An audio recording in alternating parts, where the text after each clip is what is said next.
TORY Brexit hardliner Nigel Evans yesterday backed Theresa May as Prime Minister as she reeled from Boris Johnson and David Davis quitting her government. The Ribble Valley MP admitted Friday's cabinet compromise deal, which caused their resignations, had stretched his support to the ultimate. Blackburn Labour MP Kate Hollern said that the Conservative bickering which led to Foreign Secretary Mr Johnson and Brexit boss Mr Davis stepping down would hit local jobs and prosperity. Miranda Barker, chief executive of the East Lancashire Chamber of Commerce, said business leaders needed Mrs May to end the confusion at the heart of her government and display strength in its negotiations to leave the European Union. Pendle Liberal Democrat peer Lord Tony Greaves said the latest shambles was part of a slow slide to a rerun of the 2016 Euro referendum. Rossendale and Darwin MP Jake Berry and his Pendle Tory colleague Andrew Stevenson, both ministers, confirmed they would stay in the government.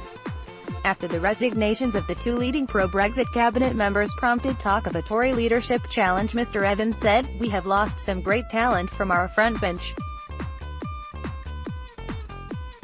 The concessions made to date have stretched my support to the ultimate, but I still believe Theresa May is the best Prime Minister to deliver what Lancashire voted for. I will be seeking assurances from the Prime Minister as more details emerge."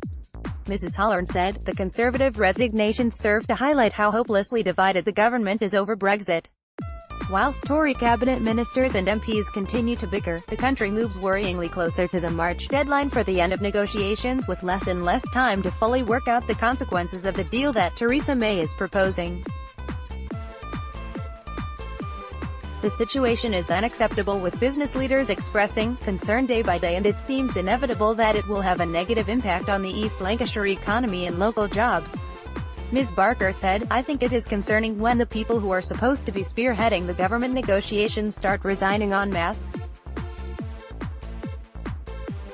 Business leaders want Mrs May to end the current confusion and negotiate from a position of strength.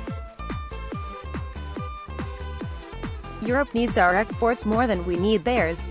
Strong Brexit supporter and Tory whip Mr Stevenson confirmed yesterday he was staying in government. Northern Powerhouse Minister Mr Berry said, "I shall remain in government to ensure the pro-Brexit vote of the people of Rossendale and Darwin is represented in the White Paper on the final deal." Lord Greaves said, "The current shambles is a slow slide towards a second Euro referendum." Brexit hardliner Dominic Raab was appointed to replace Mr Davis as chief negotiator with the EU. Pinburn MP Graham Jones said, "This is a complete shambles. The problem with Brexit is that nobody knows what it is. It looks like the country is stuck with Theresa May as PM. The question is whether anybody could handle it any better." Lord Greaves added, "The Liberal Democrats have been calling for a second referendum on the final deal for some time. Now looks like we will get one."